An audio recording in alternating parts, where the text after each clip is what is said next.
How to recover suspended TapTap Send account.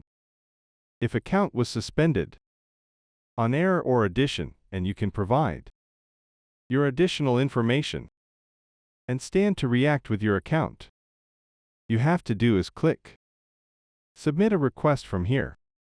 On this request, write your email address. If you make sure to this platform, make a mistake too, then need to order to block your account. Write your edit cover.